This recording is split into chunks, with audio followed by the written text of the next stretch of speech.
देखिए, पारंपरिक तौर पर दूध हमारा भोजन नहीं था। जब मैं दूध की बात कर रही हूँ तो मैं दूसरे जीव के दूध की बात कर रही हूँ। जी।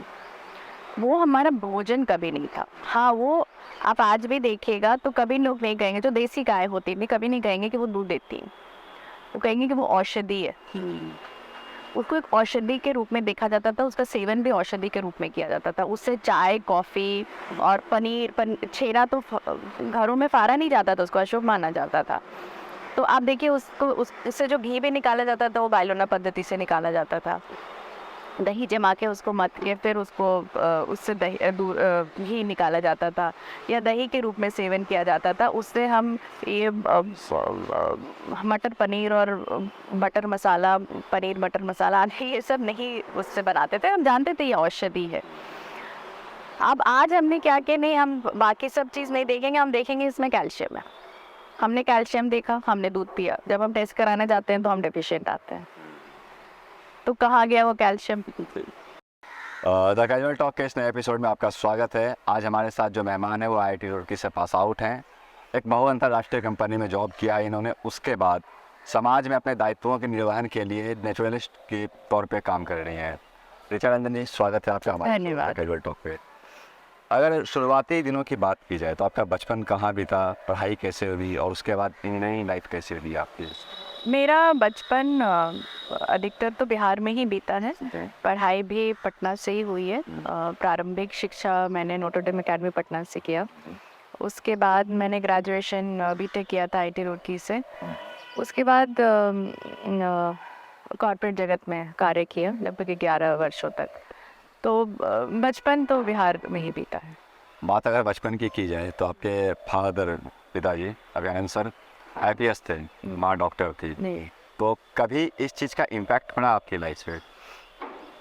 जी बिल्कुल, क्योंकि पिताजी पुलिस सेवा में थे तो उनके साथ सुदूर इलाके जाने का बहुत अवसर मिला। उनके साथ मैंने गांव देखे और प्रकृति से हमेशा दोनों ने, माता पिताजी दोनों ने जोड़े रखा, क्योंकि दोनों को बहुत लगाव रहा है प्रकृति से और जड़ों से।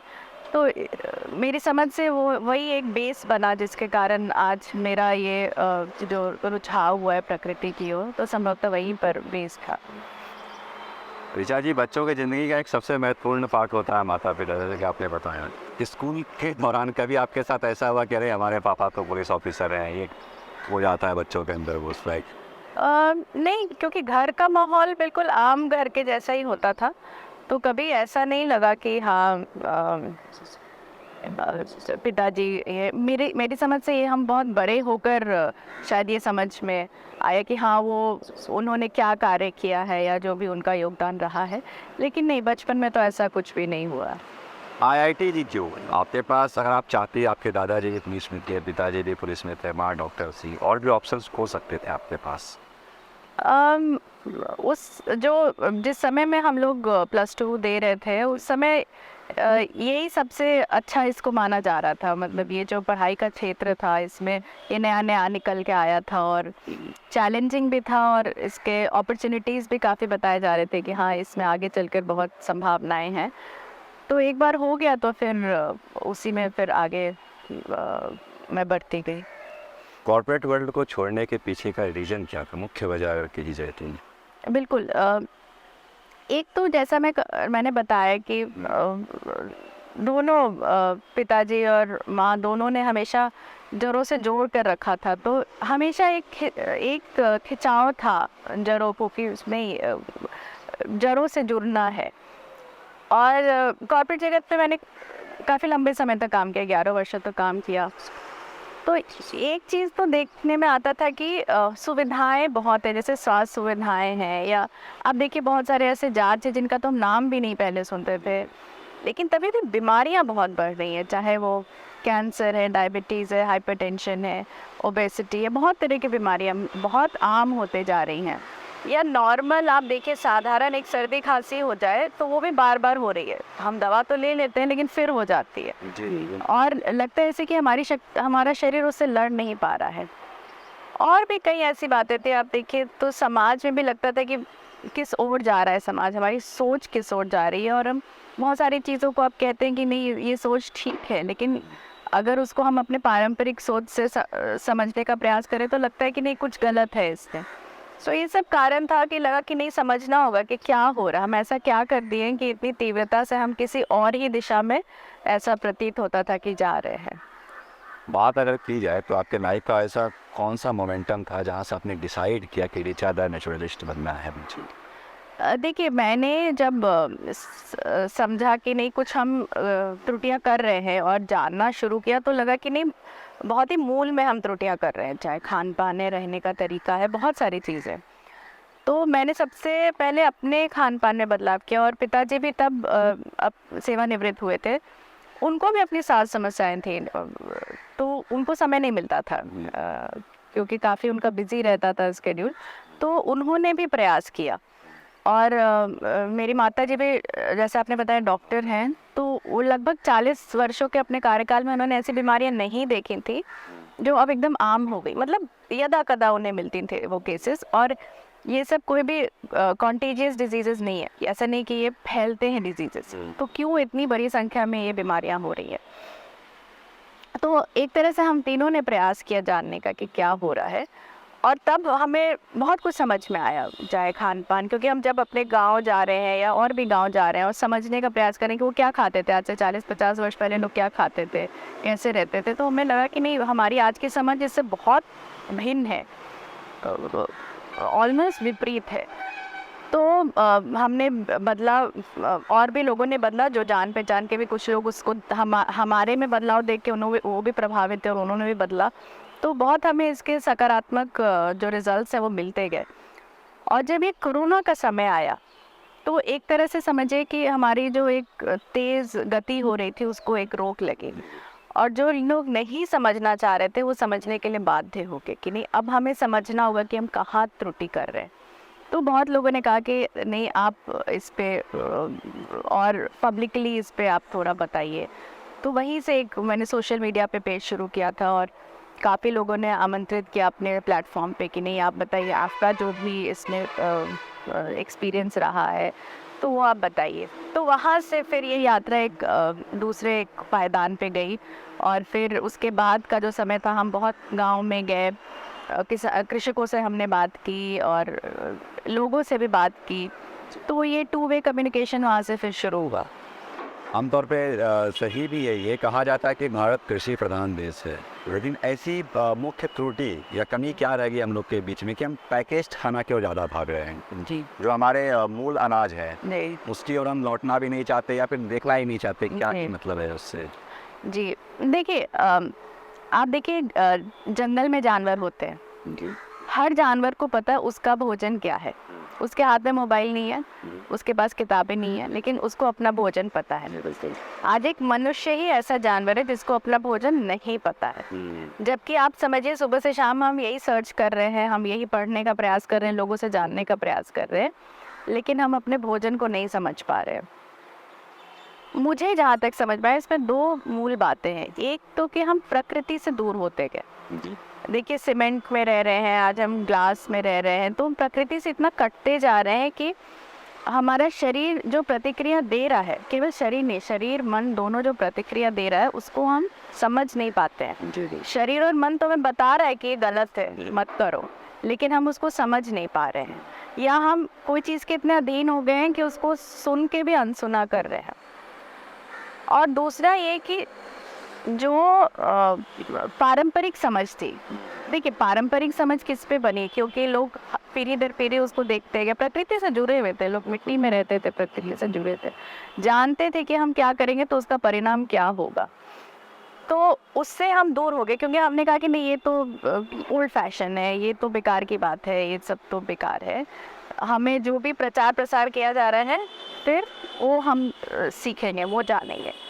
वो जानते जानते पारंपरिक समझ ही गायब हो गई। तो आज का जो युवा वर्ग है, जो नई पीढ़ी है, अधिकांश वो पारंपरिक समझ उसको नहीं पता है, वो नहीं जानती है कि क्या थी हमारी पारंपरिक समझ, कैसे हम खाते थे, कैसे रहते थे। तो आप देखिए जानवर ये दोनों चीज़ अभी भी कर रहे हैं, अपने प्रकृति से भी जुड़े हुए हैं क्योंकि वो तो जंगल में रह रहे हैं, और जो उनकी पारंपरिक समझ है उसको वो हास्यास्पद नहीं मानते, वो अभी भी उस परंपरा को आगे ले जा रहे हैं। तो ये दोनों बातें धीरे धीरे होते होते आज मेरी समझ से वो स्थिति है कि हम बिल्कुल कट चुके हैं, प्रकृति से भी बिल्कुल कट चुके हैं और पारंपरिक समझ तो हमें पता ही नहीं है। इसकी मूल वजह क्या हो सकती है? टेक्नोलॉजी, या फिर एक तरीके से हो सकता है कि किसी भी सूचना का अभाव बोल सकते हैं? आपके हिसाब से क्या होगा? ये तो सूचना का युग है, ये तो सूचना का समय है। हाँ। इतनी ज़्यादा सूचना है कि हम उसी में बिल्कुल दिग्भ्रमित है, हमें पता ही नहीं कि समझ क्या है और सूचना क्या है। जी। तो सूचना है, जैसे आपको मैं उदाहरण देती हूँ कि ठीक है, सूचना है कि कैलोरी है, कोई भी चीज़ में कैलोरी है, तो हम क्या कहेंगे, अच्छा ये लो कैलोरी है, ये सूचना है। पर समझ क्या है कि ये हमारे शरीर में जाकर हमारे शरीर और मन पर क्या प्रभाव करेगा, ये समझ। तो इसका आज अभाव है। हमारे पूर्वज कहते थे कि अच्छा अन्न ही अच्छा मन का विकार मतलब विकसित कर सकता है, जी, अच्छा मन बिल्कुल। विकसित कर सकता है। इस बात से कितना इत्तेफाक आता है? बिल्कुल, मैंने कई बार इसको कहा है कि छांदोग्य उपनिषद में कहा गया है, अन्नमयम ही सौम्य मनः, यानी कि हमारा मन अन्न से ही बना है।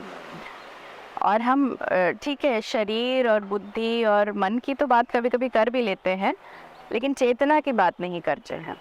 तो ऐसा नहीं कि हम अपने जो अन्न क्या है, देखिए कैलोरी की जैसे मैं बात कर रही थी, अब इस कुर्सी में भी कैलोरी है, तो क्या हम इसे खा लें? कैलोरी तो हर चीज़ में है।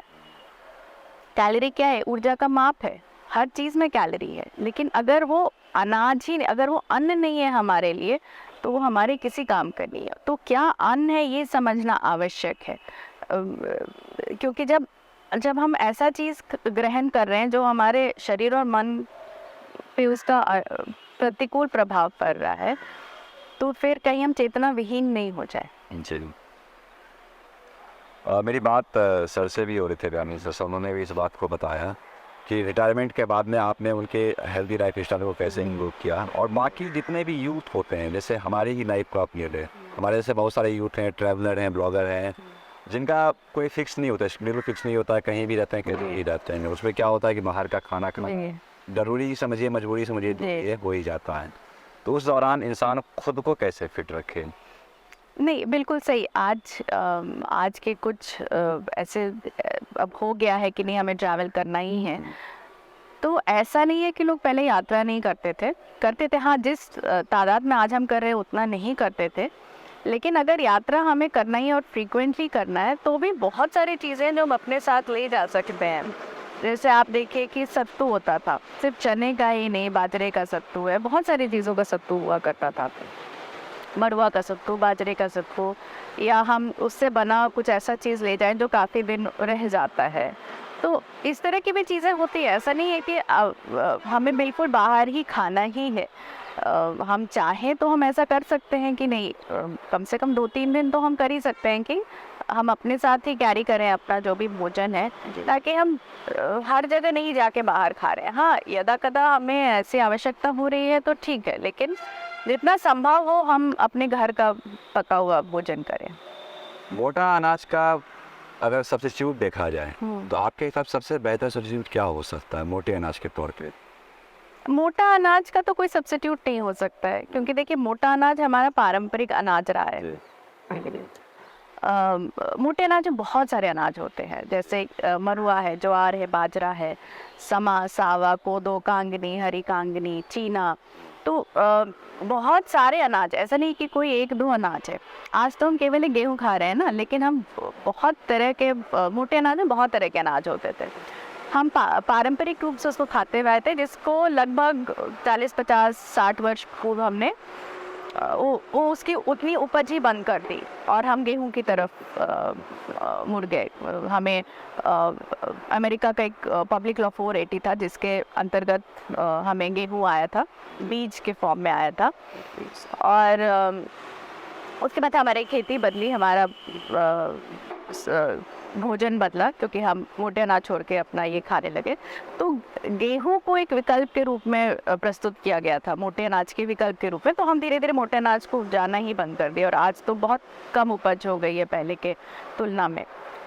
तो गेहूँ था हमारे मोटे अनाज का विकल्प, लेकिन मेरी समझ से मोटे अनाज का कोई विकल्प नहीं है। और संभवतः इसीलिए आप देखिए कि 2023 को इंटरनेशनल ईयर ऑफ मिलेट्स घोषित किया गया है। इनफैक्ट गवर्नमेंट ऑफ इंडिया का प्रपोजल था यूनाइटेड नेशन जनरल असेंबली में, जिसको स्वीकार किया गया है और अंतर्राष्ट्रीय तौर पर इसको मोटे अनाज का वर्ष घोषित किया गया है। आपने खेती का जिक्र किया। आज के डेट में उन्नत खेती के नाम पे बहुत सारे केमिकल्स का उपयोग किया जाता है, चाहे वो सब्जी हो, अनाज हो, जो भी हो। क्या आप किस तरीके से देखते हैं, कितना हार्मफुल है आने वाले जनरेशन के लिए ये चीज़? देखिए, अब तो हार्म दिख ही रहा है। ऐसा नहीं है कि आपने ये प्रश्न मुझसे किया है, लेकिन अगर मैं ये प्रश्न आपसे करूं तो आपके पास भी इसका उत्तर है, और मेरे ख्याल से आपके सभी दर्शकों के पास इसका उत्तर है। देखिए, उन्नति क्या है? उन्नति हम जैसे चाहे उसको परिभाषित कर सकते हैं, लेकिन प्रकृति की अपनी एक परिभाषा है। जब तक हमारी परिभाषा प्रकृति की परिभाषा के साथ नहीं होगी, तब तक वो उन्नति नहीं है, वो विकास नहीं, विनाश ही होगा।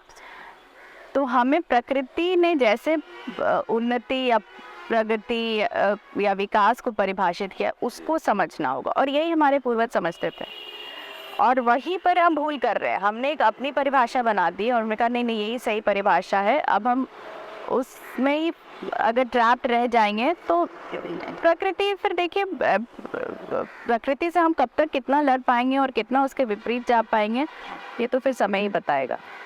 आजकल ना हाइजीन अनहाइजीन का बड़ा कॉन्सेप्ट चलता है। एक तरीके से कहा जाता है कि हम बहुत हाइजीनिक हैं, सामने वाला अनहाइजीनिक है। इसका क्या अगर मूल देखा जाए तो क्या सच में इम्पैक्ट डालता है किसी के लाइफ पे ये चीज़? देखिए, मेरी जो अपनी समझ रही है, माइक्रोब्स होते हैं, सूक्ष्म जीवाणु जिनको हम कहते हैं, अगर मनुष्य शरीर में ही देखा जाए तो बताया जाता है कि 90 या उससे अधिक प्रतिशत भी केवल सूक्ष्म जीवाणु ही हैं। जो सेल्स हैं वो सूक्ष्म जीवाणु के ही हैं। तो हम एक तरह से केवल ढांचा है सूक्ष्म जीवाणु के लिए। अब यहाँ पर आप हर जगह देखिए, मिट्टी हो या पानी हो, कहीं भी, तो सब पे अपने सूक्ष्म जीवाणु है, और वही उसमें लाइफ ला रहे हैं, वही सब कुछ समझिए कि उसी से चल रहा है। तो जब तक वो बैलेंस में है तब तक स्थिति ठीक है। जहाँ उसके संतुलन में गड़बड़ी आई तो दिक्कतें होने लगती। आप देखिए, अभी जो कोरोना की भी स्थिति आई थी, वो क्या था कि हमारा इम्यूनिटी सिस्टम लड़ नहीं पा रहा है, हम एक अटैक से लड़ नहीं पा रहे, एक वायरस का अटैक हो रहा, हम लड़ नहीं पा रहे। अब वायरस हमें दिख तो रहा नहीं है कि हम उससे लड़ लें, वो तो हमारा माइक्रोब जो है हमारे शरीर में, वही लड़ सकता है, हम उससे नहीं लड़ सकते। तो अगर हमने अपने शरीर के अंदर के माइक्रोबियल सिस्टम को इम्बैलेंस कर दिया है तो वो नहीं लड़ने में सक्षम होगा। और अगर वो है, अभी भी उसमें बैलेंस है, तो वो काफ़ी हद तक सक्षमता के साथ उससे लड़ लेगा। ठीक है, थोड़ी बहुत परेशानी हो सकता है, लेकिन एक सक्षम उसको फाइट दे सकता है। तो हाइजीन अनहाइजीन को, इसको अगर हम माइक्रोबियल बैलेंस के साथ देखेंगे तो हमें बहुत सारी चीज़ें वहाँ समझ में आने लगेगी कि नहीं, ये बैलेंस क्या था और कैसे हम इसको मेंटेन करते थे, आदिकाल से हम कैसे मेंटेन करते हैं और आज हम क्या कर रहे हैं। अभी पिछले कुछ दिनों में आपने भी देखा होगा सोशल मीडिया पे 17, 18, 20, 25 साल के युवा युवती हार्ट अटैक बहुत ज़्यादा आ रहे हैं। अब रीजन, अगर एक नेचुरलिस्ट के तौर पे आप इसका निवारण करना चाहे तो सबसे सटीक निवारण क्या हो सकता है? देखिए, मैं कोई डॉक्टर नहीं हूँ, मैं बिल्कुल, तो देखिए इसका कोई, मैं एक डॉक्टर के तरीके से इसका कोई उत्तर नहीं दे सकती, लेकिन एक मोटे तौर पे देखिए, हम जितना अपने ज़िंदगी को, अपने जो भी खान पान है, रहन सहन है, उसको प्रकृति के साथ लेकर चलेंगे, समझेंगे कि क्या हमारे शरीर के लिए क्या अनुकूल है, क्या हम कितना खाएं, किस मात्रा में खाएं। केवल मात्रा ही नहीं, देखिए भावनाएं होती हैं। आप स्वयं इंजीनियरिंग के स्टूडेंट रह चुके हैं, E=mc² होता है, तो there is energy with every mass. अब हमारे भोजन में भी एनर्जी है, उसको किस भाव से उपजाया गया, किस भाव से परोसा गया, पकाया गया, किस भाव से हम उसको ग्रहण कर रहे हैं। हम आज कैलोरी, प्रोटीन, कैल्शियम, जो भी होता है, विटामिन्स, मिनरल्स तो नापते हैं, लेकिन वो तो देखते नहीं कि सब भावना क्या है। भोजन है, पैकेट में बंद सामान और भोजन में अंतर होता है। हम कहते हैं कि नहीं, अब भोजन क्या है, उसको दिखता कैसा है, उसको हम फ़ोटो खींच के सोशल मीडिया पे डाल सकते हैं कि नहीं, लेकिन उसकी भावना क्या है, वो हम कहते हैं माँ के हाथ का स्वाद, उसके पीछे की कहानी है ना। तो माँ के हाथ के भोजन में कोई मसाला नहीं भी होगा तो भी एक अद्भुत स्वाद आता है, क्योंकि माँ उस भावना से बनाती है कि भाई मेरे बच्चे को ये भोजन बहुत अच्छा करे, उसके मन बुद्धि शरीर का विकास हो। तो उस तरह से हमको भोजन को पुनः समझना होगा। अपने बच्चों और माँ की बात की, आज के डेट में हिंदुस्तान में देखा है बेस्ट फीडिंग जो होता है बहुत कम होते जा रहे हैं। उसके जगह माएँ जो होती हैं, जो नहीं बच्ची है, इनको एक्सपीरियंस बोलने है पहली बार जो माँ बनती है, तो कुछ समय के बाद वो पैकेज्ड दूध जो है बच्चों को देना स्टार्ट कर देती है। ये कितना खतरनाक है बच्चों के लिए? बहुत अच्छा प्रश्न आपने उठाया है। देखिए, मैमल्स होते हैं जो अपने बच्चों को दूध पिलाते हैं। ऐसे 6400 स्पीशीज हैं मैमल्स के, और इसमें से एक मनुष्य ही है जो अपने बच्चों को आज की तिथि में दूध नहीं पिला पा रहा है। अधिकांश, ठीक है, कुछ लोग हैं जो आज भी बच्चों को दूध पिला पा रहे हैं, लेकिन जो पारंपरिक तौर पे तो देखिए हम अपनी माँ का दूध पी के ही सब बड़े हुए, लेकिन आज मनुष्य नहीं पिला पा रहा है।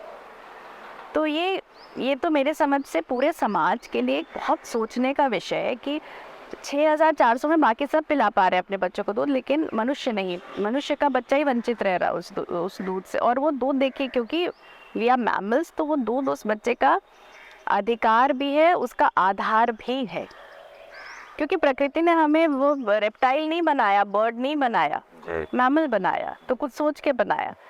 उसको है ना कि बालपन में छोट जैसे जन्म लिया तो उसको माँ का दूध मिलेगा और कुछ समय तक मिलता है। लेकिन आज ऐसा हमने निर्माण कर दिया है समाज का कि बहुत कठिन हो गया है कि अब माताएं इतना समय निकाल के वो दूध पिला पाए बच्चों को।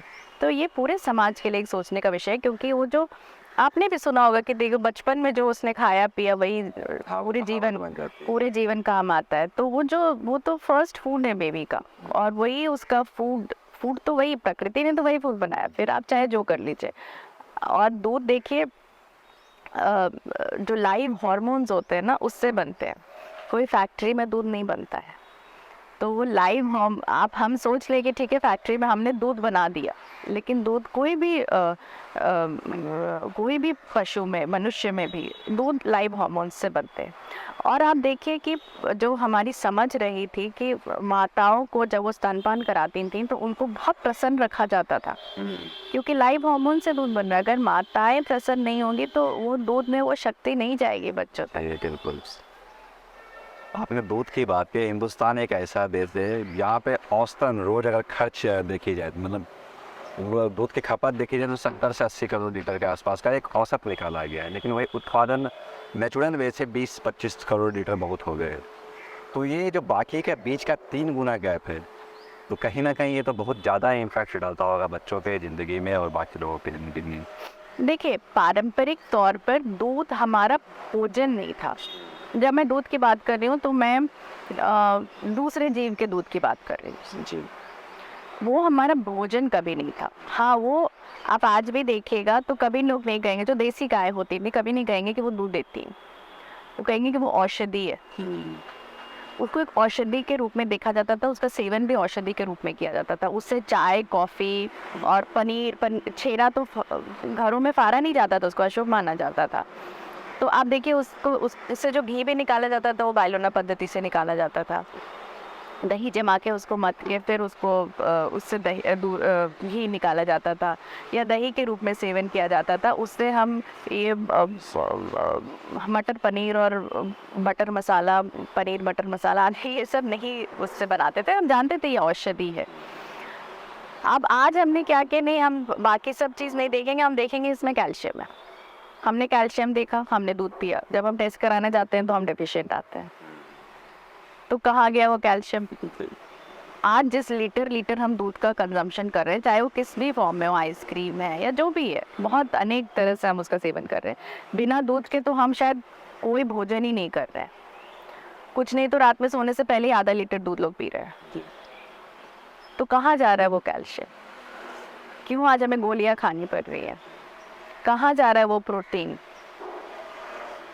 क्योंकि वो देखिए वो किस जीव का दूध है, वो बना भी नहीं है कि नहीं मनुष्य के लिए, वो हमारे शरीर में जाके उसका क्या प्रभाव हो रहा है, मन पर उसका क्या प्रभाव हो रहा है। आप देखिए जो आधुनिक विज्ञान है वो कह रहा है कि नहीं जो जर्सी आदि के दूध है उसमें जो प्रोटीन है वन बीटा केजीन वो मनुष्य के लिए नहीं बना है और वो उसका प्रभाव अफीम की तरह हो सकता है, आदि आदि ऐसे बहुत सारे शोध हैं जो बता रहे हैं।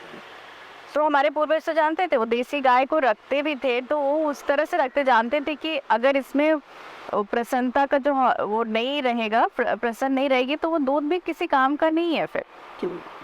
अब अगर बात इतिहास की जाए तो हमारी चिकित्सा पद्धति जो बोला जाए, चाहे सुश्रुत हो, चरक हो, पतंजलि हो, सभी ने बहुत सुदृढ़ और समृद्ध किया। लेकिन ऐसी क्या मूल वजह रह गई कि आज के डेट में उनके जगह एलोपैथ ने अपनी मतलब पहचान घर घर में बना ली है, पहुँच बना दी?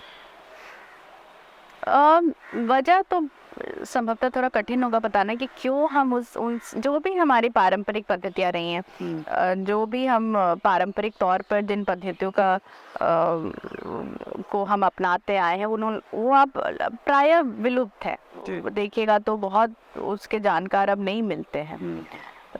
अचानक से क्यों एलोपैथी ने, और केवल भारत में ही नहीं, आप अन्य देशों में भी देखेंगे वहाँ की भी जो अपनी जो पारंपरिक पद्धतियाँ थी वो बहुत हद तक अब विलुप्त हो रही हैं।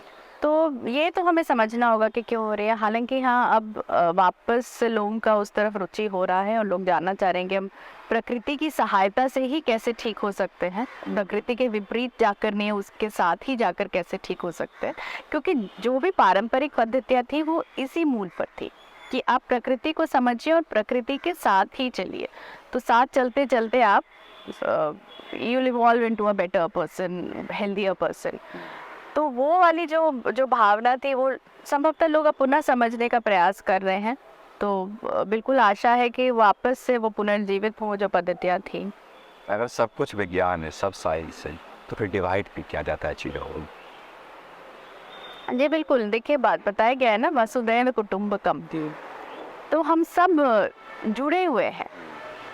आज जो जुड़ना हम समझते हैं वो हम क्या कहते हैं कि ठीक है यहाँ हमने उपजाया और 7 समंदर पार बेचा, 7 समंदर पार उपजा और पैकेट में बंद होके यहाँ आया, तो हमारे लिए वो जुड़ना हो गया।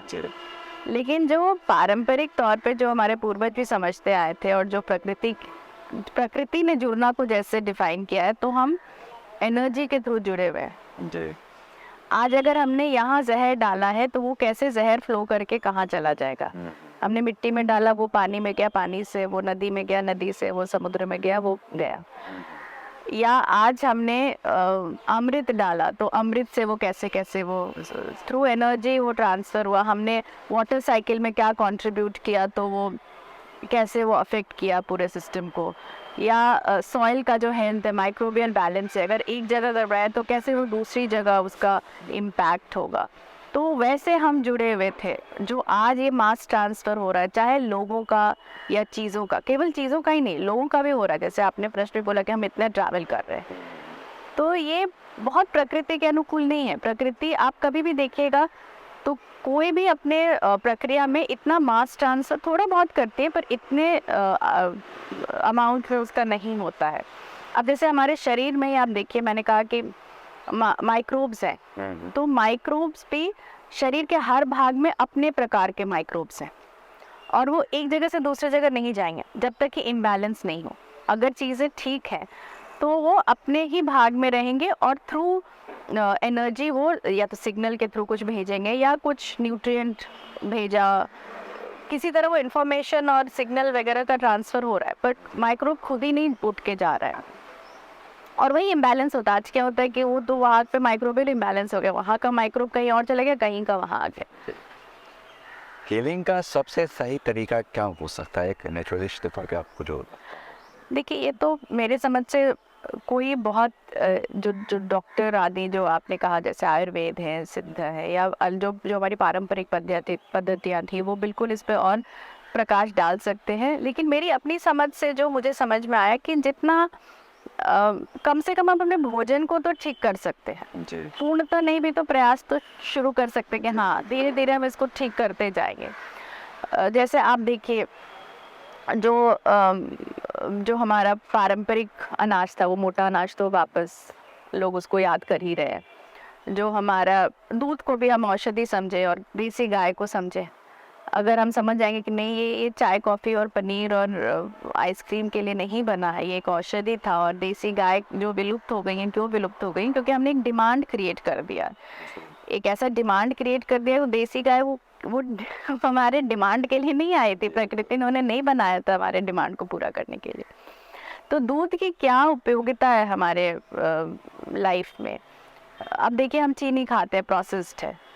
हम पहले क्या खाते थे? तो जो खजूर का गुड़, आज तो ऑलमोस्ट विलुप्त है। हाँ, बहुत मुश्किल से आपको मिलता है। वैसे ही आप देखिए, नमक भी हमारा सेंधा नमक होता था, पत्थर का नमक होता था, हम सिलौटे पे उसको पीस के खाते थे। आज तो वो भी बिल्कुल विलुप्त ही है। और ऐसे और वैसे तेल कोल्हू में पिराए, बैल वाले कोल्हू में पिराया हुआ हमारा सरसों का तेल, वो कहाँ है आज? बैल का कोल्हू मिलना मुश्किल है, मिलता नहीं है। तो क्यों था? क्योंकि उसका जितना न्यूट्रिएंट है उसको वो बचाता था, उसको हाई प्रेशर हाई टेम्परेचर पे नहीं उससे तेल निकालते थे, जितना मिनिमम हो सके उस पे करके उससे तेल निकाला जाता था ताकि सब कुछ बचे। आज हमारा तेल का मापदंड क्या है कि साफ़ होना चाहिए, नमक का मापदंड क्या है कि साफ़ होना चाहिए। नमक का तो प्रॉपर्टी है कि वो पानी एब्जॉर्ब करता है, हमें चाहिए नमक जो पानी नहीं एब्जॉर्ब करे। तो हमने अपना ही एक उसको प्रॉपर्टी बनाया। हमने कहा कि हम जो प्रकृति की प्रॉपर्टी उसको नहीं मानेंगे, हम अपनी प्रॉपर्टी बनाएंगे। तो फिर हमने नमक को उसमें एंटी केकिंग एजेंट डाला, आदि आदि डाल के उसको वैसा बना दिया। तो ये सारी बातें हैं, जितना हम प्रकृति को समझेंगे। बीज क्या होता था? बीज, जब तक बीज सुरक्षित है हम सुरक्षित हैं। हमने जो बीज के साथ हम छेड़खानी नहीं करते, हम छेड़खानी अपने साथ करते हैं। एक गृहिणी के तौर पे देखा जाए तो आपने अपने किचन में ऐसे कौन से मूल बदलाव किए जो लोगों को करना चाहिए हेल्दी लाइफस्टाइल के लिए? मैं अपना बता सकती हूँ। अब मुझे उसका अच्छा प्रभाव मिला है और जो लोगों ने भी किया उनको भी मिला है। हालांकि कोई इसको करे ना करे तो वो अपने डॉक्टर से परामर्श आदि करके ही उसको करे। लेकिन मैंने कुछ एक बदलाव किए, जैसे भोजन का मैंने बताया। भोजन को जितना हो सके मिट्टी के बर्तन, लोहे का हो, जितना हो सके उसको स्लो कुकिंग जिसको हम कहते हैं, प्रेशर कुकिंग या हाई टेम्परेचर कुकिंग को अवॉइड किया। बहुत सारे जो बिजली के यंत्र आते हैं उसमें खाना पकाने की जगह जितना हो सके उसको चूल्हे पे पकाने का प्रयास किया। भोजन में तो मैंने आपको बताया क्या बदलाव किए। तो ऐसी छोटी छोटी चीज़ बदलाव किए मैंने कि अपने भोजन को जितना हो सके जो हमारे पूर्वज खाते थे उसके जितना हो सके समीप ले जाने का प्रयास किया। योग और मेडिटेशन का क्या स्थान होना चाहिए लोगों की जिंदगी में? देखिए, हमेशा से एक बहुत ही उसका इम्पोर्टेंट स्थान रहा है, क्योंकि लोग जितना आप देखिए, जितना प्रकृति से जुड़िएगा, जितने उससे आप निकट जाते जाइएगा, आप वो खुद ही साधना की ओर आपको आकर्षित करेगी। वो प्रकृति ही आपको खींचेगी साधना के ओर। तो ये वही था, योग मेडिटेशन आदि ये सब साधना था। आज वो एक्सरसाइज का फॉर्म हो गया है। वो कहते हैं कि हम ब्रीदिंग एक्सरसाइज करेंगे या हम फिजिकल एक्सरसाइज करेंगे तो हम योग करें, मेडिटेशन करें, पर ये सब एक साधना है जो जितना हो सके हमारे चेतना को जागृत करने की एक साधना होती है।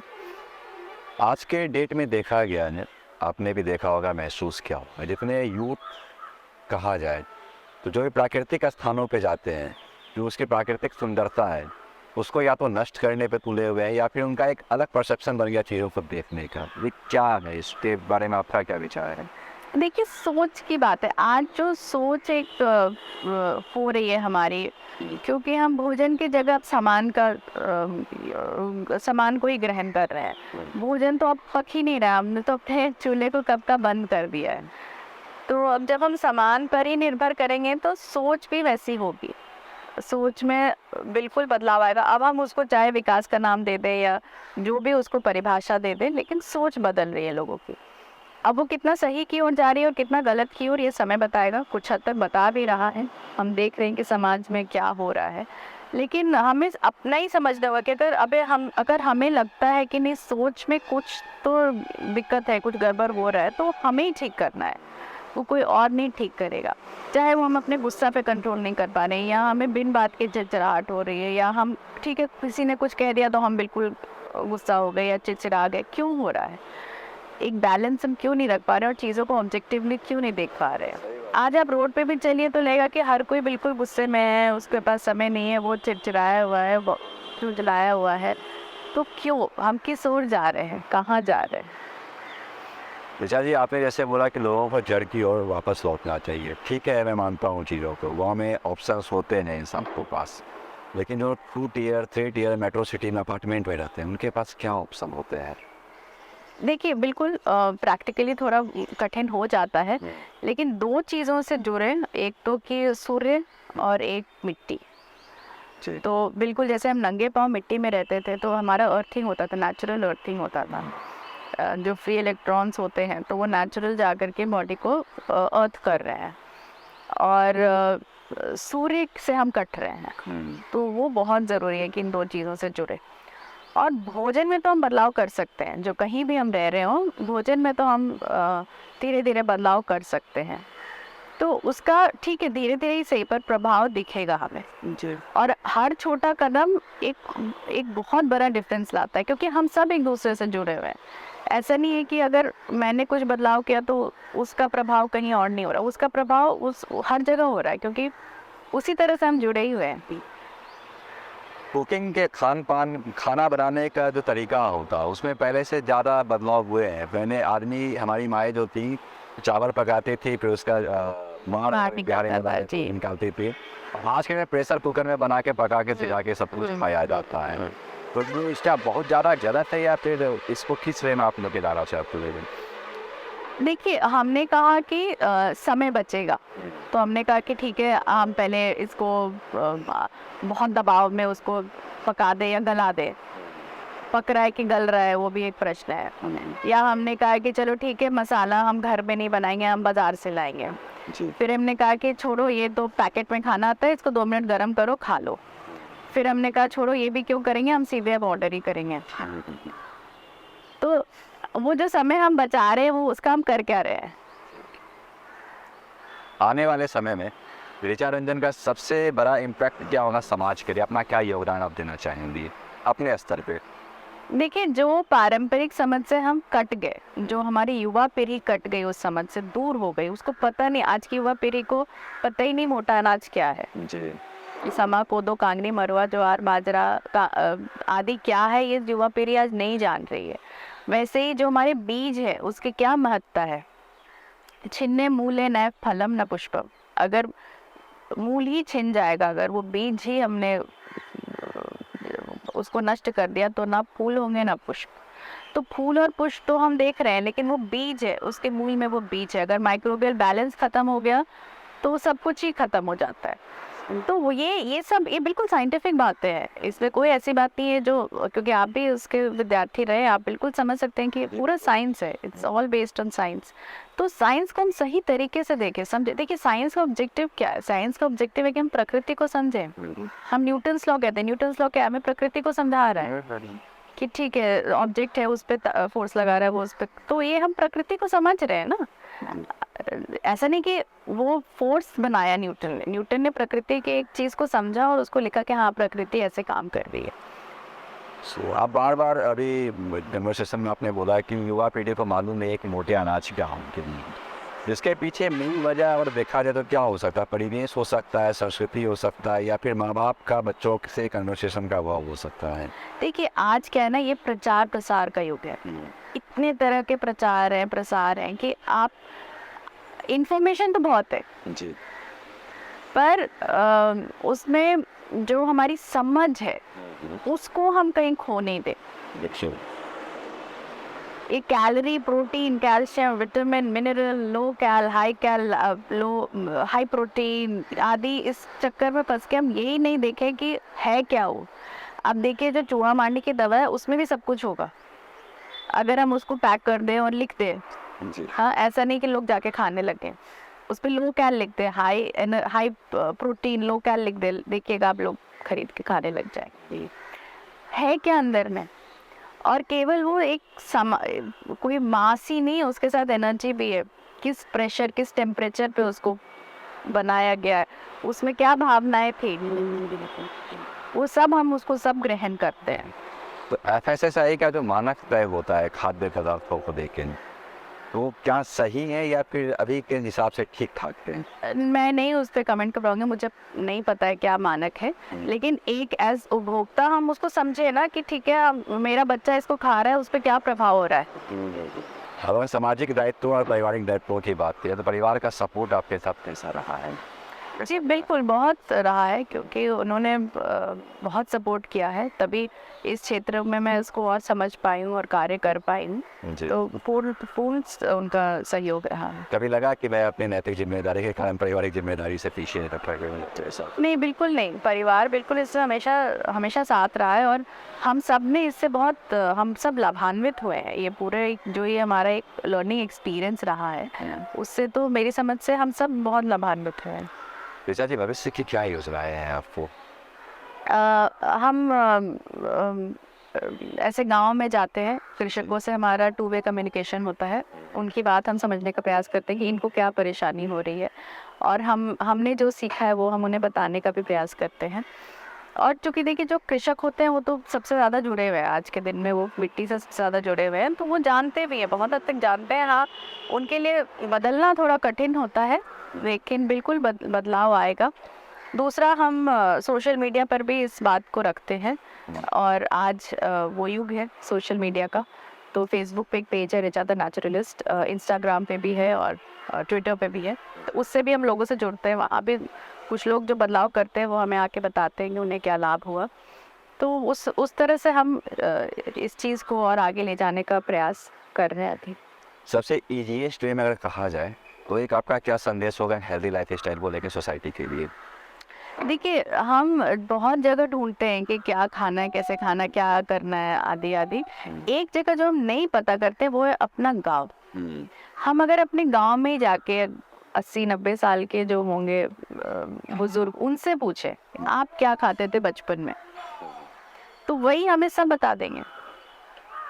ये सारा, ये जितना देखिए सेंधा नमक है या खजूर का गुड़ है या जो मोटे अनाज है आज, या जो जिस तरह से वो बीज को रखते थे, बीहन जिसको हम कहते हैं, कभी हम बीज बाजार से नहीं लाते थे, हम वो तो प्रकृति में जो सबसे अच्छा फल हुआ उसका जो बीज निकला उसको रखा जाता था कि ये अगले खेती में इसको हम उपयोग करेंगे। उसको खाते नहीं थे, उसको रखते थे, क्योंकि जानते थे आगे आने वाली पीढ़ियाँ इस पे निर्भर करती हैं। हम तो आज जो सबसे अच्छा रहेगा उसको जाके बेच देंगे।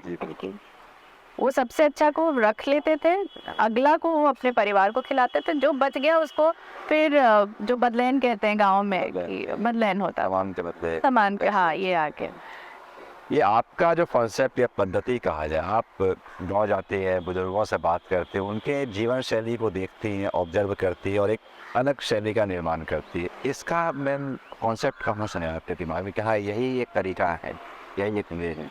देखिए, जब मैंने शुरू में थोड़ा समझना चाहता कि क्या हम त्रुटि कर रहे हैं, तो ये बात निकल के आने लगी थी। हम खुद कुछ बुजुर्गों से बात हमने की थी कि क्या खाते थे हम, ऐसे मन में आया था कि हम क्या खाते थे, तो वहाँ समझ में आया कि नहीं, ये तो जो खाते थे उस पर से हम कुछ भी आज नहीं खाते हैं, और जो आज हम खाते थे इसमें कुछ भी नहीं खाया जाता था, तो बिल्कुल ही आज हम विपरीत खाते हैं। जी। तो क्या हो गया, क्यों हो गया, तो इसको हमने और समझा, तो वहाँ से ये बात आई कि नहीं। और देखिए, अब तो बहुत सारे शोध भी ऐसे बता रहे हैं, और धीरे धीरे अब इस पे बहुत तरह के शोध हो रहे हैं और लोग उसको पब्लिश कर रहे हैं कि नहीं, ये ठीक नहीं है, ये ठीक है, या इसका प्रभाव कुछ ठीक नहीं हो सकता आदि। तो वहीं से ये बात निकल कर आई थी, और जैसा मैंने कहा वो जड़ों से जुड़ने का हमेशा एक था, तो संभवतः नियति थी कि उस ओर खिंचाव हुआ, और वहाँ से मैंने शुरू किया था समझना। आने वाले समय में क्या ऋचा रंजन ऐसे सेमिनार कंडक्ट करेगी कि लोगों को फायदा हुआ आपसे, आपके थॉट्स से? अगर ऐसा लगा कि हाँ इससे लाभ होगा तो हम लोग इसको देखेंगे आगे चलकर। जी बिल्कुल। बहुत बहुत धन्यवाद आपका। धन्यवाद, आभार। के लिए बहुत अच्छा लगा आप हमारे साथ जुड़े, ऐसे ही बेहतरीन काम करते रहे और समाज में धन्यवाद देते रहे। आपको बहुत बधाई हो द कैजुअल टॉक चैनल के लिए, और बहुत best wishes for the channel, और बहुत अच्छे मंशा के साथ ये शुरू किया गया है, और आज की पीढ़ी बिल्कुल हमारे युवा वर्ग इसको संचालित कर रहे हैं, तो दर्शकों से भी अनुरोध है कि इनको प्रोत्साहन दे के इसको और आगे बढ़ाएं, ताकि एक अच्छा कंटेंट हम सबके सामने आए और ऐसी बातें और पब्लिक डोमेन में आए। धन्यवाद।